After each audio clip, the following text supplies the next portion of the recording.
Amis du jour, bonjour. Amis du soir, bonsoir. Assalamu alaikum wa rahmatullahi ta'ala wa barakatuh. Que la paix soit avec vous. J'ai dormi et je me suis réveillé et j'ai un petit peu parcouru l'attitude, notre attitude comme étant musulman depuis que je suis en Europe et Dieu sait combien de pays j'en ai fait et j'ai vu qu'il n'y avait rien qui a été changé. Les apparences sont trompeuses, les mots sont les mêmes, et j'ai vu qu'il y avait un mot qui se répétait tout le temps, tout le temps, tout le temps, et je me suis dit que c'était le moment de l'enregistrer pour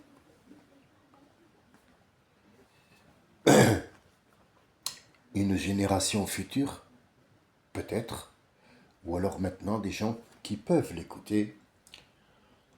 Le mot haram. Le mot haram en arabe littéraire s'utilise pour beaucoup de raisons. On dit al-bayt al-haram en parlant de la Mecque. Al-bayt al-haram. Est-ce que ça veut dire que ce bayt-là, il faut d'abord expliquer le mot bayt. Qu'est-ce que c'est que le mot bayt? Et puis après, haram. Parce qu'une phrase commence toujours par un mot. Et ce que j'ai appris dans ma vie, ce que mon grand-père m'a appris, c'est que la réponse est toujours dans la question. Et j'en ai fait les frais à l'école, parce que l'adolescence, bien sûr, rend les gens aveugles. Vous savez, à un certain moment de la vie, de ma vie à moi, quand j'étais tout jeune, avant de rentrer à l'école, je voulais faire les beaux-arts. Je les ai faits. Mais après un combat acharné dans un pays fermé, qui appelait les gens qui allaient aux beaux-arts des PD. Vous vous rendez compte, à cette époque-là, toute personne qui faisait de l'art ou devenait un artiste, il s'appelait à l'époque PD. Alors, PD par rapport à quoi? À la sexualité? Non, PD dans les idées en fait.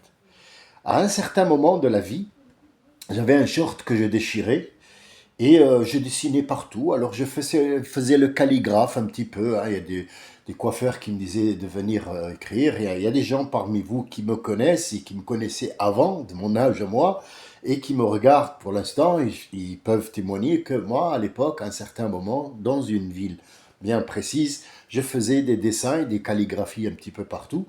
Et donc je faisais aussi ce genre de dessin dans les vêtements, à l'eau de Javel, à l'époque. Maintenant, pour acheter ça, il faut débourser 50 euros pour acheter ça. Or, à un certain moment, moi je coupais mes pantalons de jean, je dessinais des fleurs dessus et on me disait que j'étais fou. Pourquoi je vous raconte cette histoire? C'est d'abord pour vous mettre dans le vif du sujet, pour que vous compreniez que les mots sont blessants et ne vous laissent pas avancer. Et tant on avance dans le temps, tant les gens ils ont une ouverture d'esprit et ils peuvent faire de ce que toi tu as fait quand tu étais petit, quand on m'a dit que tu étais PD, des choses qui sont à la mode maintenant. C'est fou ce que l'ouverture d'esprit peut apporter comme avantage à la société.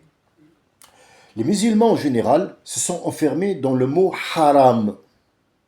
Alors on dit par exemple al-bayt al-haram. Nous revoilà devant al-bayt et on va expliquer al-bayt et al-haram. Alors expliquer, je ne pense pas que ce soit le mot adapté. Mais je vais vous dire ce que moi j'ai appris, ce que ma certitude s'est accrochée dessus, c'est que al-bayt, c'est l'endroit où on habite. L'habitation. Ça s'appelle al-bayt.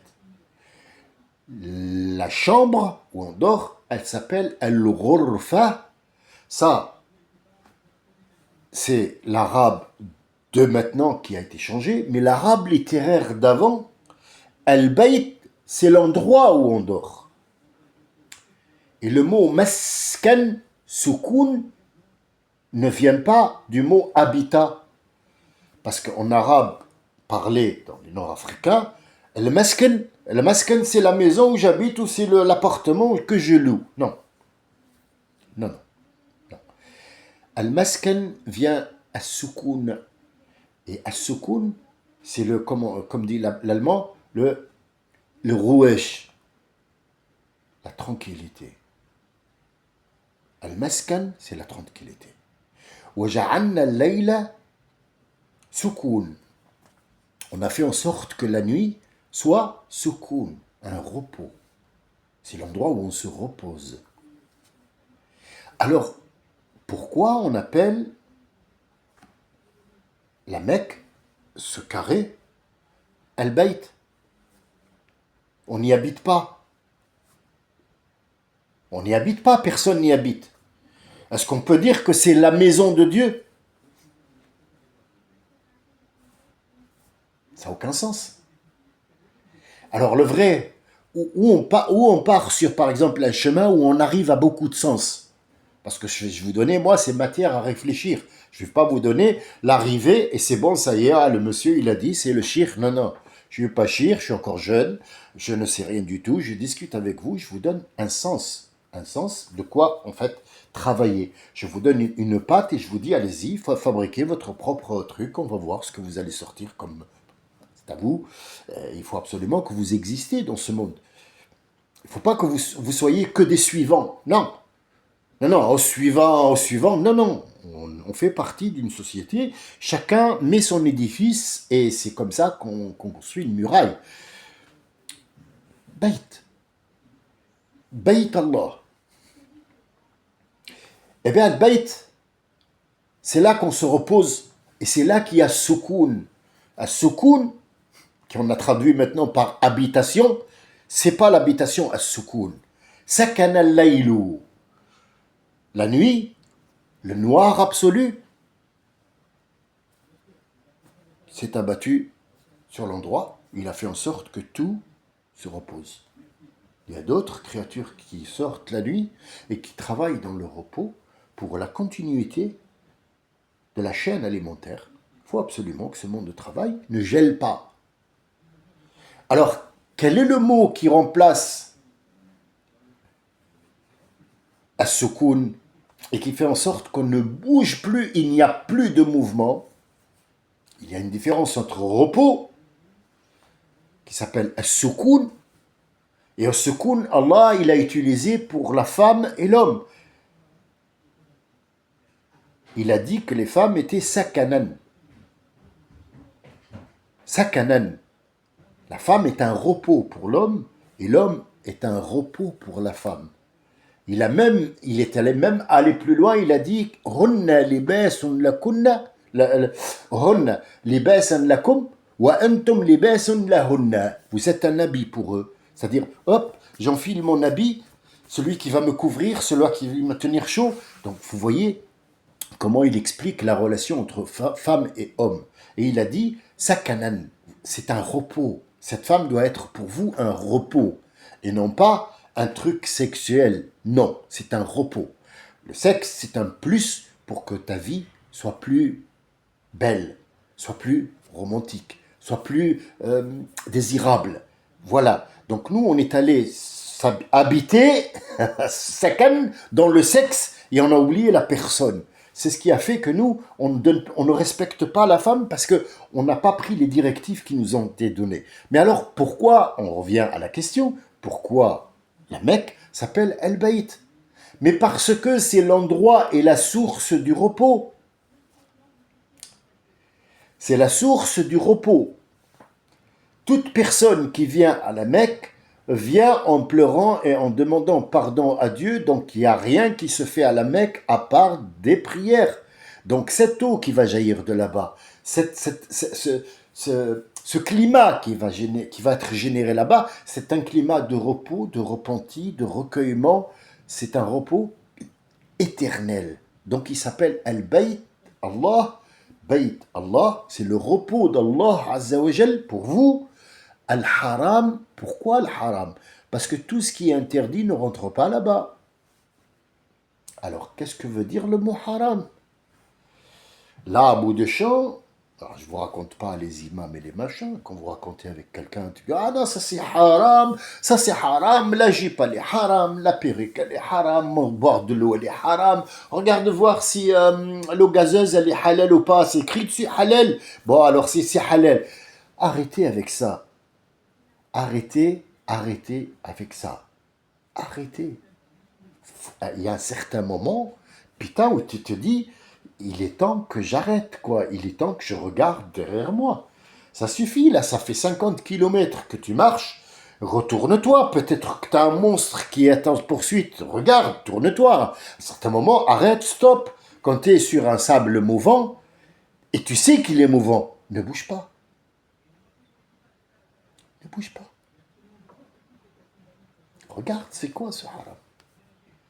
Et avant de continuer sur le monde haram, je reviens en arrière où vous avez cru qu'il y a eu un creux et que j'ai pas fait attention. Si j'ai fait attention, qu'est-ce qui remplace as-sakan? C'est as-sabt. En arabe littéraire, as-sabtu, ça veut dire plus de mouvement, rien ne bouge, pas un fichage peut-être. On peut pas dire tout est figé parce que figé ne bougera plus.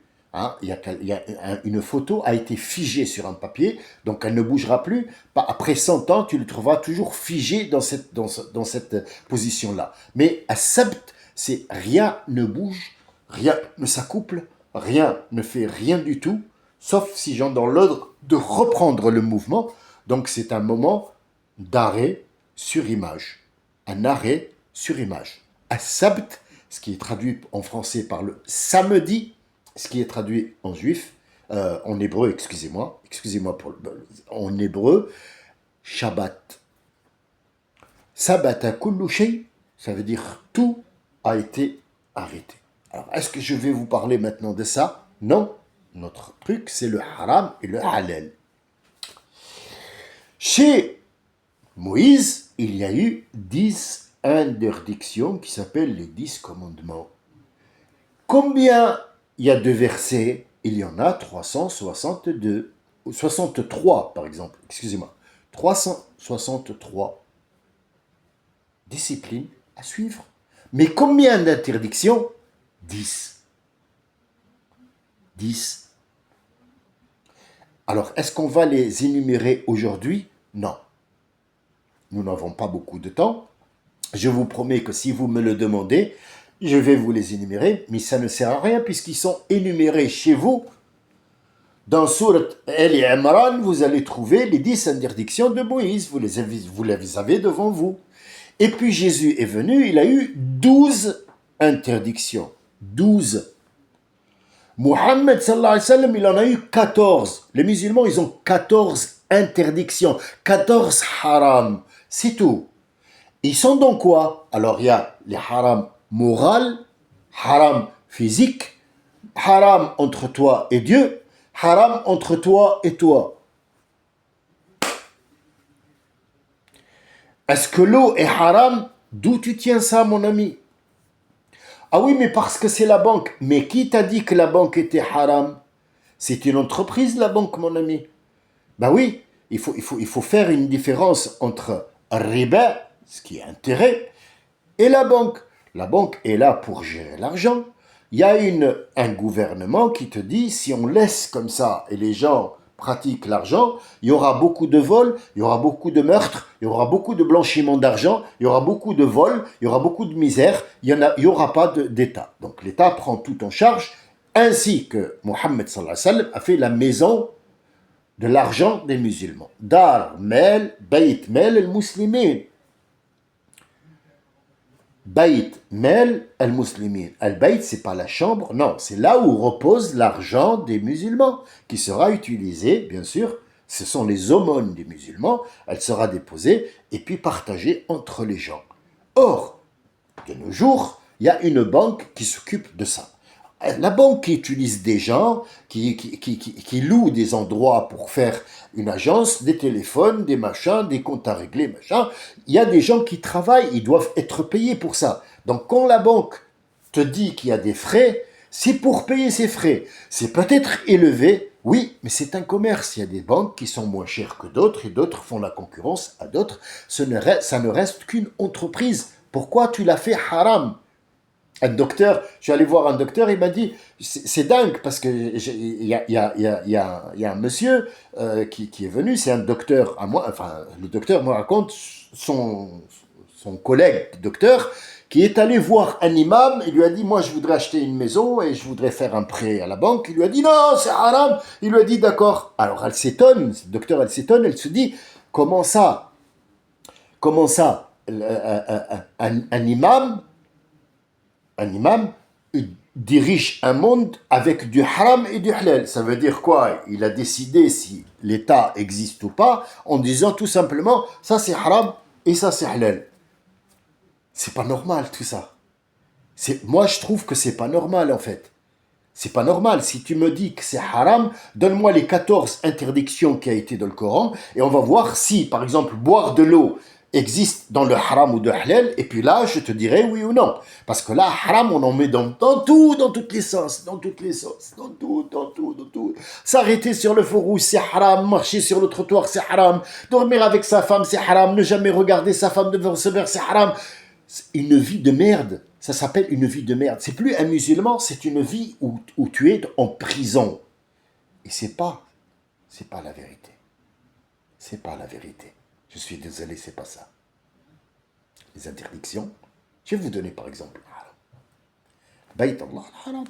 Quand tu viens à un pèlerinage, je vous ai expliqué l'autre fois pourquoi. Tu viens pour te ressourcer, pour te laver et te souvenir qui tu es. Et quoi tu sers et en quoi tu as consacré ta vie. C'est pas obligatoire que tu sois vieux pour aller à un pèlerinage. Tu peux être jeune et aller faire ton pèlerinage. Pourquoi on attend qu'on soit vieux? Et qui vous a dit d'appeler le pèlerin, l'appeler le hajj? Est-ce que tu as déjà entendu qu'on a dit à notre prophète Mohammed sallallahu alayhi wa sallam, qui a fait aussi le pèlerinage, Abu Bakr il a fait le pèlerinage, Omar il a fait le pèlerinage, Ali il a fait le pèlerinage, est-ce que tu as déjà entendu qu'on dit Al-Hajj Mohammed alayhi salatu wa salam? Non mais dis-moi, réponds-moi, réponds-toi, parce que je sais que tu vas pas me répondre, mais réponds-toi, est-ce que tu as entendu Al-Hajj Omar ibn al-Khattab? Pourquoi tu m'appelles El-Hajj alors? J'ai un nom, j'ai fait mon pèlerinage, mais tu me le colles pas en étiquette. Et en étiquette? Eh oui. Parce qu'il faut savoir que dans toute génération, dans tout, si tu veux, mode de vie, dans toute religion, il y a ce qu'on appelle l'interdit, où on ne parle pas parce que, et il faut toujours qu'il y ait un parce que, on est bien d'accord? Il y a quelque chose qui n'est pas appréciable, il y a quelque chose qui n'est pas recommandable, il y a quelque chose qui n'est pas moral. Al-munkar, wal-mankour, wal-manhi anhu, et ben, il faut le savoir. Si tu ne sais pas ça, tout est haram chez toi alors. Tout, même le téléphone. Je vais te dire une télécommande, quand tu prends une télécommande, oh, le prophète il fait pas ça, ah, c'est haram, il a touché la télécommande. Vous voyez où on est arrivé à un stade d'idiotie complète. Complète, un vide sidéral, je vous raconte même pas. Je trouve que tout ça n'est pas normal, je trouve qu'on doit rebâtir tout ça sur des bonnes bases. Et une fois, j'étais pas d'accord sur le principe, mais quand on voit ce qui arrive, je suis tout à fait d'accord avec refaire un islam français. C'est pas le but que l'islam devienne français ou politique. Non, non, du tout, du tout. Comprendre, c'est apprendre. Comprendre, c'est apprendre. Si on veut apprendre des choses qui soient logiques, il faut absolument qu'on vive avec notre siècle. Il faut une nouvelle lecture. Il faut voir qu'est-ce que c'est que ce mot haram pour le traduire en français. On ne peut pas traduire les mots avec une grammaire. Ça donne un sens pourri. Et oui, ça donne un sens pourri. et qui ne rote et ne pète est voué à l'explosion. Excusez-moi, vous pouvez rigoler comme vous voulez, mais faut de temps en temps se lâcher. Eh oui, on nous dit, quand on était jeune, on nous disait, ouais, quand tu vas faire les prières, il faut te laver à l'eau et il faut te laver parce que comme ça, tu es tahar. Tahar, ça veut dire tu es impeccablement propre. Je vais te poser la question, moi, mon ami. Dans les toilettes, c'est tout à fait normal qu'on se lave à l'eau, on se sent mieux, on se sent plus propre. Ça, c'est une attitude que beaucoup d'Occidentaux maintenant ont pris, comme pour la circoncision, elle a été maintenant reprise par les Américains parce qu'il y a eu beaucoup de maladies, d'infections, et ils ont trouvé que cette pratique-là était bien pour les hommes pour enlever cette petite peau qui cache à l'intérieur un petit peu de fromage, et ça macère, ça va macérer. Il y en a qui ont le frein de cette calotte qui ne descend pas, donc à fur et à mesure, ça reste comme ça, et puis ça donne la syphilis, ça donne ça, en temps de chaleur, ça macère et ça sent pas bon, donc en fait, être circoncis de temps en temps, ça fait du bien. L'Amérique l'a pris comme étant un mode de vie pour l'instant, pas tout le monde, mais la moitié de l'Amérique l'a apprécié. Se laver aussi, c'est bon. Mais tu me dis que quand tu vas sous la douche et tu fais les ablutions, tu es propre nickel. D'accord, il n'y a pas de souci. Dis-moi, question. Est-ce que tu as rentré un tuyau à l'intérieur et tu as lavé ton estomac en entier? Non. Bah, t'as, t'as encore des choses qui sont pas bien dans toi. Donc, t'es pas tout à fait propre, mon ami. On est bien d'accord. On est d'accord ou on n'est pas d'accord? Donc, t'es allé vider, mais t'es jamais vide. Il y a toujours quelque chose qui macère à l'intérieur. Donc, tu as de la matière fécale qui reste encore dans ton estomac. Alors, dis-moi, comment toi, t'es ça propre? Dis-moi, explique. Toujours ton scientifiquement prouvé et correct, le correct. Dis-moi comment t'es propre. Tu vois? T'as pas de réponse. Parce que tu as encore de la matière fécale dans tes estomacs. Tu veux la preuve? On ne peut pas tuer un être humain. On va tuer par exemple un animal. Quand tu vas prendre les tripes de l'animal, qu'on mange bien sûr, y compris le cochon que les Français mangent, quand tu l'ouvres et tu fais de l'andouillette, qu'est-ce que tu sens? Quoi? Qu'est-ce que tu sens? Dans tout l'estomac, il y a? Oui, d'accord. Et même si tu le vides, il y a toujours cette odeur, oui. Donc qu'est-ce qu'il faut faire? Bah, il faut laver. Les tripes, il faut les laver. Oui, les musulmans, ils lavent, une fois, deux fois, trois fois pour qu'il y ait plein d'odeurs pour faire le osben, l'andouille, parce que tout le monde fait l'andouille. Sauf que le français, il laisse un petit peu d'odeur pour se rappeler, son bon, il adore les trucs un petit peu forts. Nous, on ne mange pas ça parce qu'on considère que c'est de la matière fécale. Donc, il faut la racler, c'est ça? D'accord. Est-ce que toi, avant d'aller faire le pèlerinage ou avant de faire de la prière mohammadique, c'est-à-dire les gestes qu'on fait, notre devoir, est-ce que tu t'es raclé l'estomac? Tu t'es pas raclé l'estomac? Eh bien alors c'est que c'est haram, toi t'es haram, ta salette elle est haram, le tapis aussi qui est haram, l'air que tu as respiré est haram, et tout est dans haram. Vous voyez comment on atteint l'idiotie?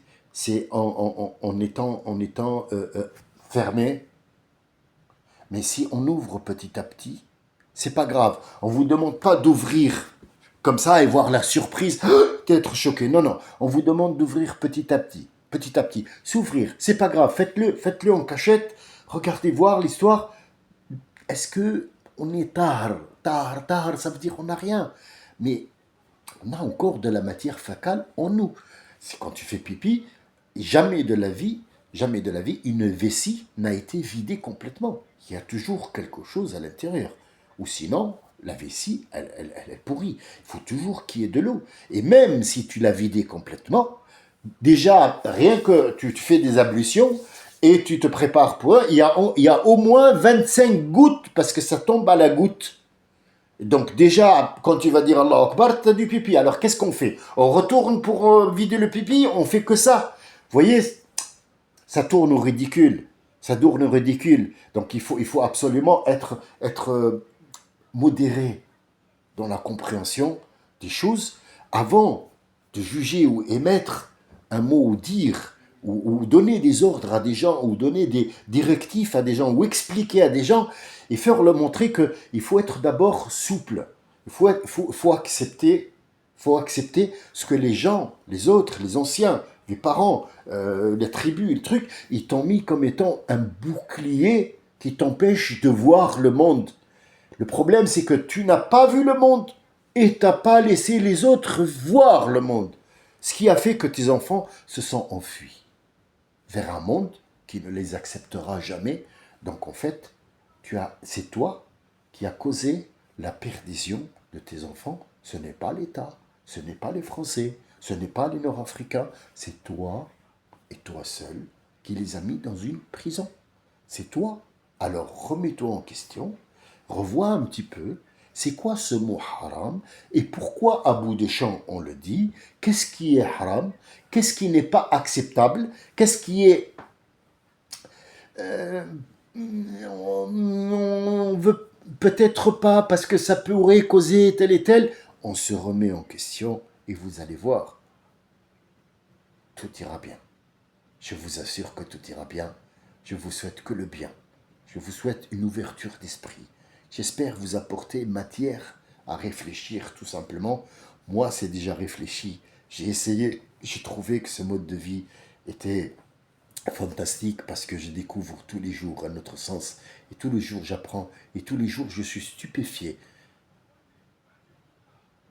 que ce cerveau que Dieu nous a donné est un outil puissant.